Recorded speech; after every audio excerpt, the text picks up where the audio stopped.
제가 두 가지 케이스를 한번 보여드릴게요. 이 환자분은 아래 앞니 하나가 굉장히 이제 흔들거리는 상황인데요. 지금 이 상황을 보더라도 잇몸 관리하기 굉장히 어려운 치아 배열입니다. 당연히 안 좋아질 수밖에 없고 앞으로도 관리적인 부분에 이런 게 완벽하게 클렌징이 안 되기 때문에 잇몸은 점점 더 안 좋아지겠죠. 그래서 이 앞에 하나 흔들거리는 치아는 뭐 정말 너무 뼈가 많이 녹아서 더 이상 뭐 살릴 수는 없었고 이거를 이제 빼고 또 이런 빈 공간들을 이용을 해서 조심스럽게 이제 교정을 진행을 했습니다.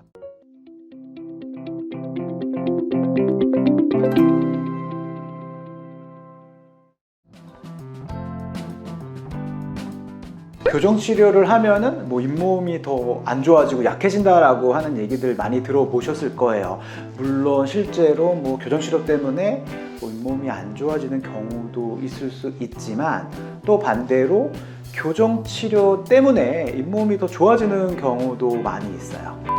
잇몸이 안 좋아지는 원인은 굉장히 여러 가지가 있습니다. 일단 첫 번째로는 이제 관리를 잘 못해서 뭐 양치가 잘 안 된다거나 뭐 양치를 안 하셔서 계속 치석이 쌓이고 그런 것들 때문에 잇몸이 안 좋아지는 경우도 있고 또 선천적으로 또 잇몸이 약하신 분들도 계세요. 아무리 관리를 잘해도 그 나이 또래에 비해서 많이 좀 주저앉았거나 그런 경우도 있고 그리고 또 하나의 그냥 노화 현상으로 마치 이제 얼굴에 주름이 생기듯이 잇몸뼈는 조금씩 이제 주저앉게 됩니다. 그래서 여러 가지 원인으로 잇몸이 안 좋아지게 되는데요. 만일 관리가 안 되는 경우는 사실 두 가지 중에 하나겠죠. 그냥 잘 양치를 안 하시거나 제대로 못 하셨을 때. 두 번째는 아무리 잘해도 그 치아가 심하게 삐뚤삐뚤한 경우에는 이게 잘 관리하기가 어렵습니다. 그러니까 구강 구조상 관리가 잘 안 되는 구조인 경우다. 이 두 가지겠죠. 근데 첫 번째는 이제 관리를 잘 하시고 뭐 여러 가지 교육을 통해서 잘 닦으시면은 또 잇몸이 안 좋아지는 걸 막을 수가 있는데 구강 구조의 문제, 특히 이제 치아 배열이 너무 틀어진 경우에는 아무리 관리를 잘해도 잇몸에 문제가 생기는 경우들이 많이 있어요.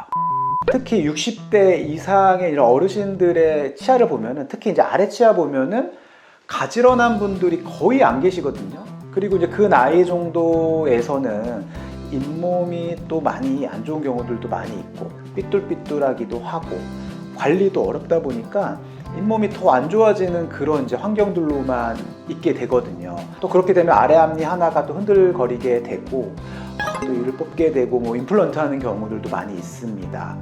그런데 대부분 좀 흔들거리는 치아가 뭐 배열이 가지런 상태에서 흔들거리는 게 아니다 보니까 그 치아를 뽑아도 뭐 임플란트를 할 수 없는 경우가 굉장히 많습니다. 그리고 유독 그 치아 하나만 문제라기보다는 뭐 주변 치아들이 전체적으로 안 좋은데 가장 안 좋은 치아부터가 더 많이 이제 티가 나겠죠. 흔들거리고 불편하고. 그래서 이제 그걸 뽑게 되더라도 뭐 이렇게 수복할 수 있는 환경이 아니에요. 왜냐면은 틀어져 있기 때문에 뭐 임플란트 할 수 있는 공간이 나오지도 않고 또 나머지 치아들도 더 계속 문제가 생길 수 있기 때문에 그리고 뭐 잇몸뼈도 안 좋기 때문에 또 임플란트 할 수 있는 좀 조건이 좋진 않겠죠. 이런 경우에는 우리가 이제 교정이라는 걸 한번 생각을 해보면 좋을 것 같습니다. 모든 케이스에서 다 교정을 추천해 드릴 수는 없지만 우리가 만일에 이렇게 심하게 뭐 틀어져 있고 한두 치아가 많이 흔들거렸을 때 교정 치료를 통해서 가지런하게 치아를 만들어 줄 수 있고 이렇게 만들어졌을 때 관리하기가 좋아지고 또 잇몸에는 더 좋은 환경을 만들어 줄 수 있다면은 결국에는 잇몸한테는 더 좋은 거거든요. 그래서 안 좋았던 잇몸이 좀 더 좋아지기도 합니다. 물론 주저앉은 뼈가 다시 막 살아서 올라오지는 않고 더 나빠지지 않게 이제 예방은 가능한 거죠. 그런 면에 있어서는 교정치료가 굉장히 좋은 역할을 해요. 심하게 흔들거리는 치아를 다시 살릴 수는 없지만 그 치아를 뽑고 그 빈 공간을 이용을 해서 나머지 치아들 가지런하게 필 수 있는 그런 조건만 잘 맞는다면은 더할 나위 없이 좋은 치료 옵션 중에 저는 하나라고 생각을 합니다. 왜냐면은 만일에 이런 교정 치료가 없다면은 거의 이를 여러 개 뽑고 그 여러 개 뽑은 자리에 임플란트 하는 게 유일한 방법일 거예요. 물론 실질적으로 지금도 그렇게 치료하는 경우도 많이 있지만 우리가 교정이라는 하나의 옵션을 같은 선상에서 한번 고민을 해보고 과연 이게 이제 가능하다는 판단이 들면은 이제 교정을 진행하면은 이도 더 많이 안 뽑아도 되고 그 이후에 그런 환경도 좋아지기 때문에 저는 이제 적극적으로 추천을 드리는 편입니다. 제가 두 가지 케이스를 한번 보여드릴게요. 이 환자분은 아래 앞니 하나가 굉장히 이제 흔들거리는 상황인데요. 지금 이 상황을 보더라도 잇몸 관리하기 굉장히 어려운 치아 배열입니다. 당연히 안 좋아질 수밖에 없고 앞으로도 관리적인 부분에 이런 게 완벽하게 클렌징이 안 되기 때문에 잇몸은 점점 더 안 좋아지겠죠. 그래서 이 앞에 하나 흔들거리는 치아는 뭐 정말 너무 뼈가 많이 녹아서 더 이상 뭐 살릴 수는 없었고 이거를 이제 빼고 또 이런 빈 공간들을 이용을 해서 조심스럽게 이제 교정을 진행을 했습니다. 단 여기서 무조건 다 교정이 아니라 교정을 할 수 있는 상황인지를 당연히 판단을 해야 되겠죠. 이런 판단의 기준은 당연히 그 주치 선생님의 뭐 경험과 뭐 지식을 통해서 판단을 하는 거기 때문에 뭐 선생님들마다 좀 의견은 다를 수가 있어요.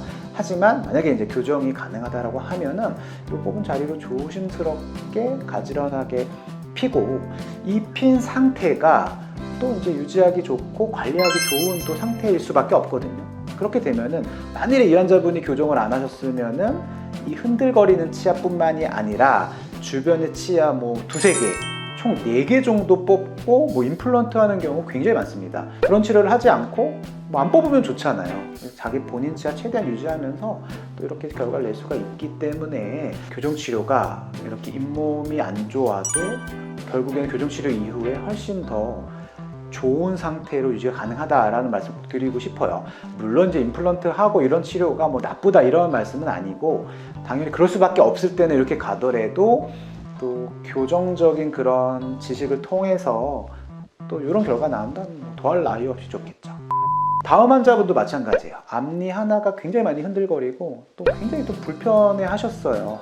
뭐 혀가 계속 자극을 한다거나 그래서 이걸 어떻게 좀 뽑고 다른 치료를 하고 싶은데 이게 이제 이거 하나 뽑는다고 해결이 되지는 않거든요. 뽑게 되면 그 이제 빈 틈이 생기게 되고 또 여러 가지 이유로 뭐 추가적인 발치를 하거나 아니면은 뭐 브릿지라든지 임플란트 같은 그런 계획들이 또 세워질 수가 있는데 이런 경우에도 우리가 이를 뽑고 이 빈 공간을 이용을 해서 가지런히 피게 되면은 우리 이렇게 엑스레이 사진 보면은 옛날에 굉장히 뼈가 많이 녹아 있었던 상황에서 조금은 더 좋은 환경이 됐어요. 물론 완벽하게 뭐 녹은 뼈가 다시 뭐 올라올 수 있을 정도의 상황은 아니었지만 분명히 엑스레이 상에서도 좋은 이런 경과를 보이고 있거든요.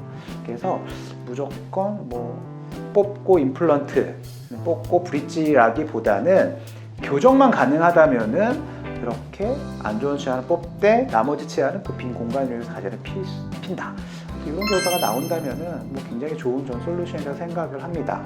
따라서 가지런한 치아가 이뻐 보이기도 하지만 우리가 관리하는 데 있어서 잇몸 건강에 있어서는 더할 나위 없이 좋은 환경이거든요. 틀어진 경우보다는. 그렇기 때문에 교정 치료를 통해서 가지런한 환경을 만들어주면은 그만큼 관리가 용이하고 치석이라든지 음식물 끼는 게 줄어들기 때문에 잇몸 건강에는 훨씬 더 좋은 환경을 만들어줄 수 있습니다. 그래서 무조건 이제 교정 치료가 다 잇몸을 안 좋게 하거나 이런 개념이 아닌 치아나 잇몸 건강 증진에 있어서도 뭐 굉장히 좋은 환경을 만들어준다. 이 점은 꼭 알고 계시면 좋을 것 같습니다.